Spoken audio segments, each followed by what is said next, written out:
Hey, it's Shilpa here, and so for the last couple of weeks, we've been talking about focus, intention, and how you can rescript your life according to what you actually want. So, since I've started this year, let me give you a brief insight into how I planned my year. Now, in any planning process, even in terms of really unintentional processes becoming intentional, there's really two ways I look at that, right? One is from top down, and the other is from bottom up. All right. Now, for me, top down means that you start with the end in mind. Like Stephen Covey explains in his Habit 2 of his book, 7 Habits of Highly Effective People, you start with your big long-term goal that you want to achieve in your life. Now, this is what I call the big picture vision, right? Think of it like the top of a triangle. We've got this triangle, and at the top here is this big vision, right? And then it could be for any area in your life, but you have this larger vision for what your end goal outcome looks like. And then you start to break it down into components of that vision. So you start to look at all the things that you need to happen to drive that big vision, right? And you start to ask yourself, okay, to achieve that vision at the top of this triangle, say in 1 year's time, what do I need to do in 6 months from now? Then you break it down further. What other things I need to have achieved in 90 days from now?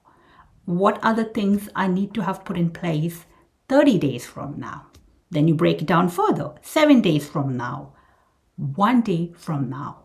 So what do I have in my to-do list tomorrow, right? So that's the top down. So you break it down and you come down at the bottom, and today you have the to-do list for, what to do tomorrow. So a lot of people like to plan that way.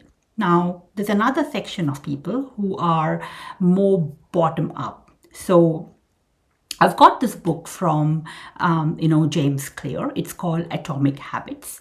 And that's where you think of all the systems and all the processes that you put in place each day on a daily basis that will lead you to that long-term result, right? So this helps you progress into whatever your vision is.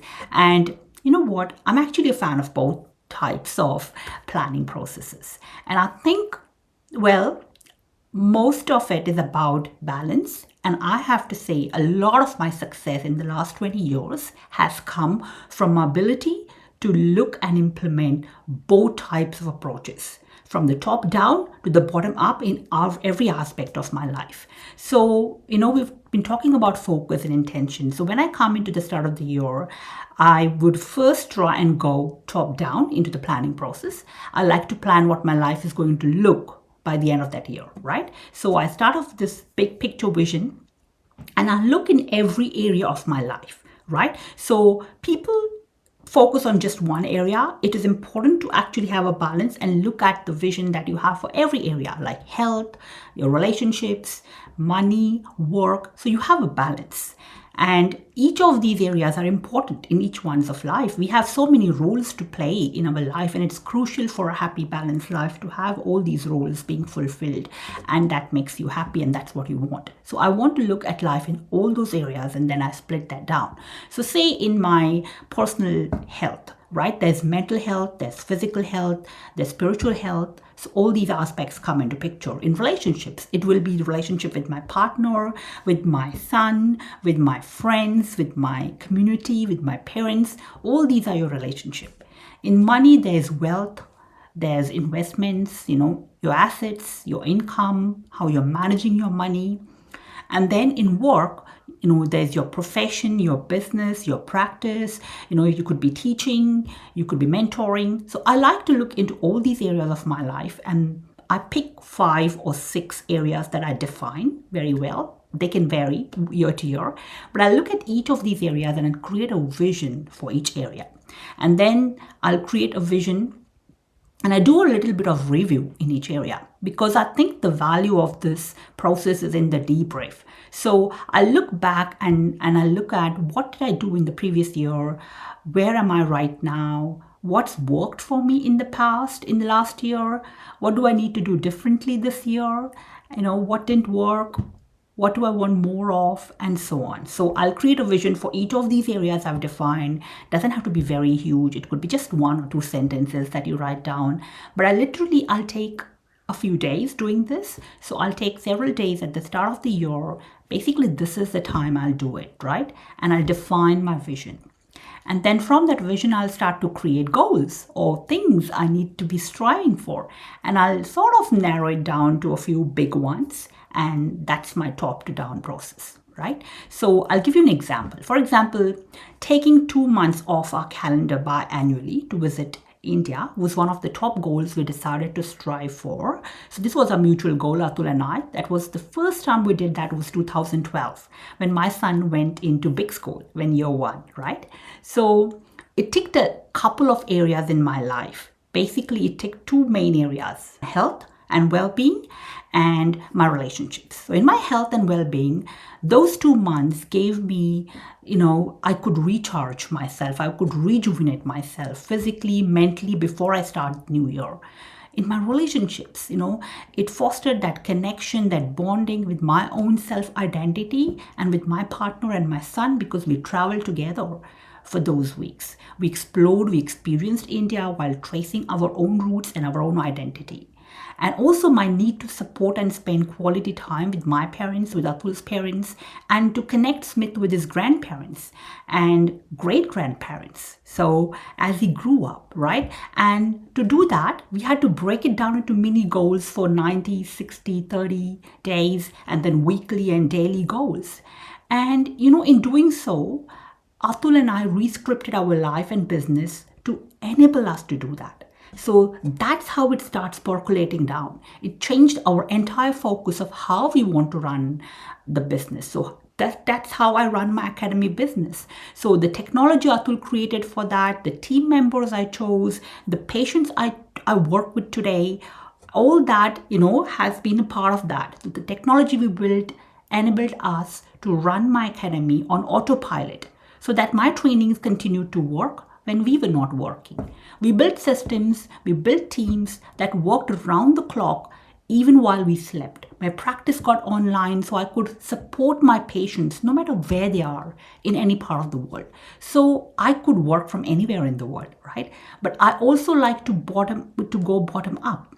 So I like to say, what's the number 1 or the number 2 or the number 3 small change in my behavior or habit that I need to incorporate on a daily basis or on a weekly basis to achieve that remarkable result at the end of the year that I want, right? So what are those small routines, those habits that I need to put into my calendar each day? So I need to put, so to drive my overall vision for that overall life. That's bottom up. So I'll give you the other example of that.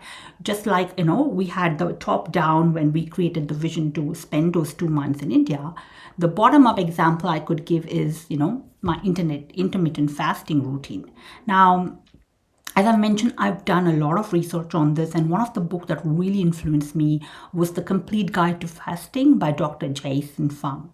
So I plan, I have 1 meal a day, right? And I have created that 1 meal to be wholesome, satisfying, nourishing, and then ensure that it covers all my macro and micronutrients for the day.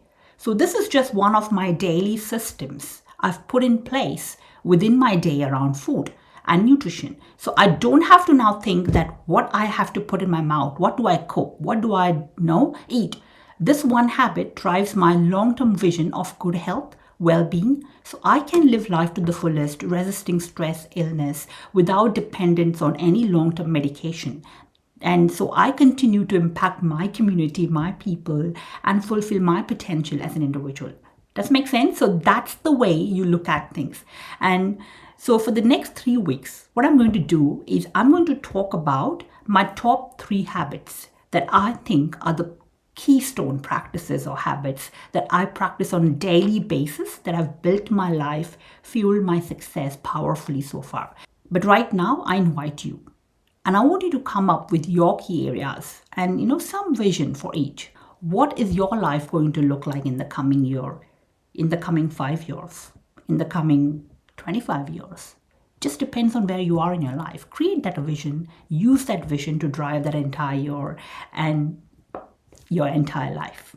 So, the reality is that we are talking about creating a paradigm shift that leads to a behavior change. And I understand behavior change is so hard. There's nothing easy about that. There's a lot easier to just keep on doing what we've been doing all our lives. But if you can just sit down, create that vision this weekend. This is big work. I know it's not easy work. I'm shooting the small little video and I'm making it sound easy. It's not. It's not easy and simple. Your life doesn't change overnight. But you know what? Your life can change overnight. All it takes is that strong vision, and you can become invested in that vision and seeing what you can achieve in this coming year. So I'm Shilpa Baraskar. Wherever you're watching this, scroll down, leave me a comment. Tell me what is your number one intention for this year. And let's go and rescript the best life of our dreams and the best practice this week. Thank you so much.